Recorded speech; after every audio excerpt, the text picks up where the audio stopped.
কিসির টাকায়? তোর ওই জমি বিক্রি করে ফেলাইছি। কত বিক্রি করেছিস? 5 লাখ টাকা।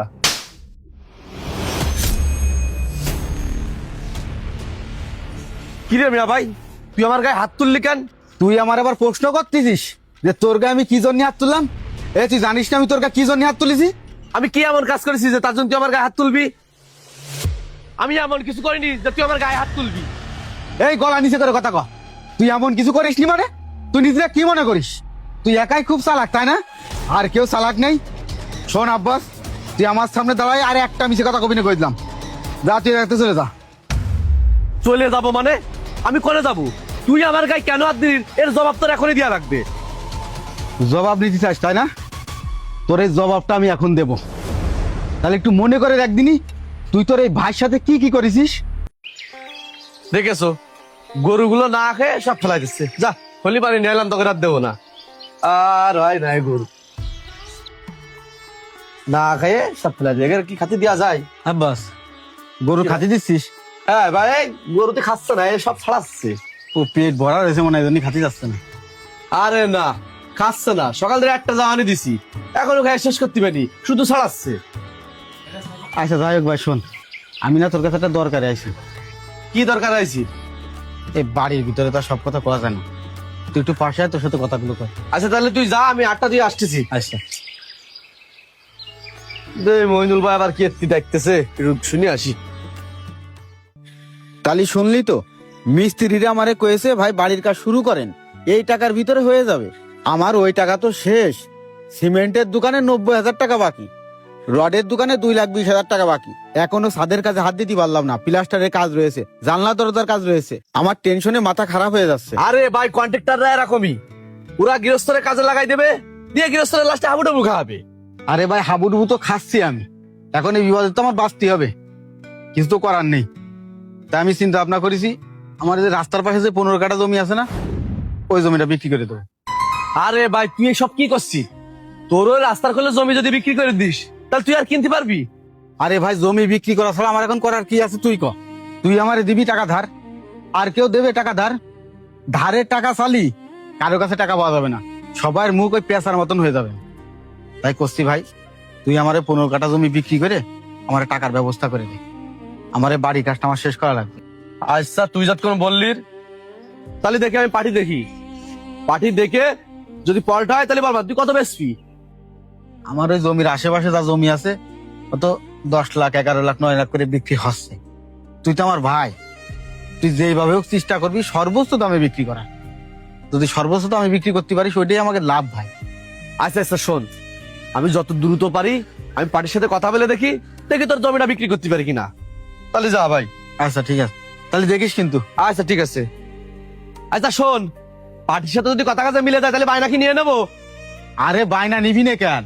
যদি পার্টি পাই যায় বায়না নিয়ে নিসে নে, আমার কিন্তু টাকা লাগবে। আচ্ছা তাহলে যা। আচ্ছা ঠিক আছে, যা।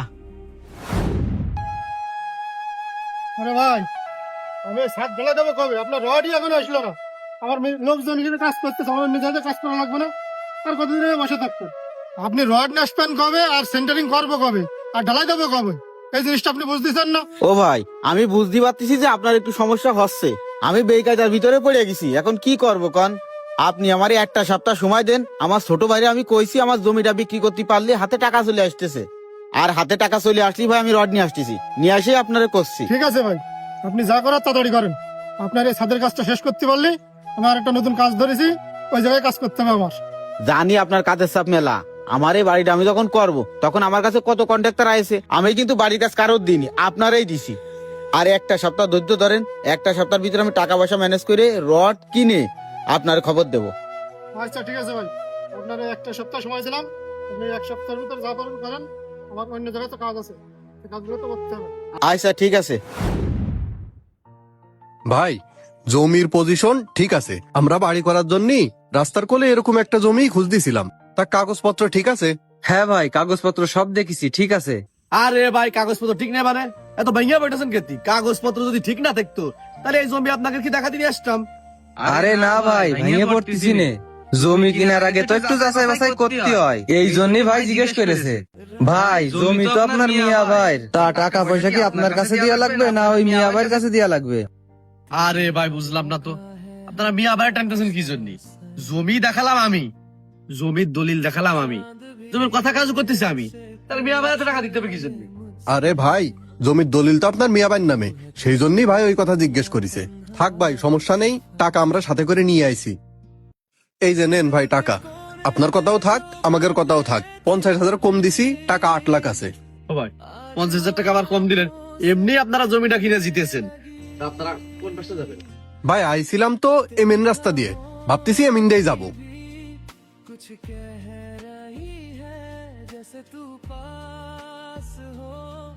আচ্ছা ঠিক আছে, তাহলে ভাই আমরা এই পাশতেই যাই। মিয়া ভাই চল। কত দূর চলে আইছি হাঁটতে হাঁটতে, সে গাড়ি কো? হাঁটতে হাঁটতে পা ব্যথা হয়ে গেল, গাড়ির কোনো খোঁজ নেই। ও ভাই দাঁড়ান একটু। হ্যাঁ ভাই কর। বলতেছি এই পাশে কি গাড়ি পাওয়া যায়? হ্যাঁ ভাই, এই মেন রোডে গেলেই আপনারা গাড়ি পেয়ে যাবেন। তা ভাই এই গ্রামে কোনে আইলেন? আর আপনারা কি সরকারি লোক? সরকারি লোক না, জমি কিনেছি এই পাশে। ভাই আমরা বাড়ি করার জন্য রাস্তার পাশে এরকম একটা জমি খুঁজতেছিলাম, পায়ে গেছি, তাই টাকা পয়সা নিয়ে আর বেশি ভাবিনি। ও তা কত দিয়ে কিনলেন জমিটা? ওই 8.5 লাখ টাকা চাইছিল, 8 লাখ টাকা দিয়ে নিছি। ও ভাই, বিড় বিড় করে কি করছেন? ওই জমিতে কোনো ঝামেলা আছে নাই? আরে না ভাই, ওই জমি নিয়ে কোনো ঝামেলা নেই। দাম অনুযায়ী ওই জমিটা কিনে কিন্তু আপনারা জিতেছেন ভাই। আচ্ছা ভাই, তাহলে আমরা গেলাম, সামনে আর একটু গেলেই তো গাড়ি পাবো। হ্যাঁ, এই রাস্তাতে গেলে আপনারা গাড়ি পাবেন। তা আপনারা এই রাস্তা দিয়ে আইছেন কেন? ওই বাসটা অল্প একটু গেলেই তো গাড়ি পেয়ে যাইতেন। ওই আব্বাস ভাই কইলো এই বাসতে গেলি নাকি শর্টকাট, সেই জন্য এই বাস দিয়ে আচ্ছা আইছি। ঠিক আছে ভাই, যান তালি। আব্বাস তালি ভালো দামে বিক্রি করে জমিটা। এবার মনে পড়েছে তোর, তোর জবাব তুই পাইছিস? তুই না মাত্র আমারে কলি যে তুই এমন কিছু করিসনি আমি তোর গায়ে হাত তুলতে পারবো না। কি করিসনি তুই ক? এইগুলো সব কি মিথ্যে? আরে তুই আমার ভাই হয়ে আমার সাথে কি করে এত বড় বেইমানি করতে পারলি? সামান্য কিছু টাকার জন্যই তো। আর আমি কত বিপদে পড়ে তোরে কইছি আমার জমিটা বিক্রি করতি, আর তুই আমার বিপদের সুযোগ নিয়ে আমার সাথে দালালি করলি, আমার সাথে ধোঁকাবাজি করলি। তোর বুকটাকে একবার কাঁপে উঠলো না? তুই না আমার সব থেকে কাছের মানুষ, তুই না আমার সব থেকে আপন মানুষ, আমার ভাই। তোর আমি বিশ্বাস করে আমার এই জমিটা বিক্রি করে দিতে কইছি, আর তুই আমার ভাই হয়ে আমার সাথে এত বড় ধোঁকাবাজি কি করে করতে পারলি? আমার সাথে বেইমানি করার আগে তোর একটাবার ভাবা উচিত ছিল যে তুই কার সাথে বেইমানি করতেছিস। আরে আমি তোর আপন ভাই, আমার সাথে বেইমানি করবে তো যারা আমাদের পর। ভাইরে, আপন মানুষ বেইমানি করলি না, মাইনে নেওয়া যায় না। এই বুকটা ফাইটে যায় যে আমরা কাগেরে বিশ্বাস করি, কাগেরে আমরা ভালোবাসি।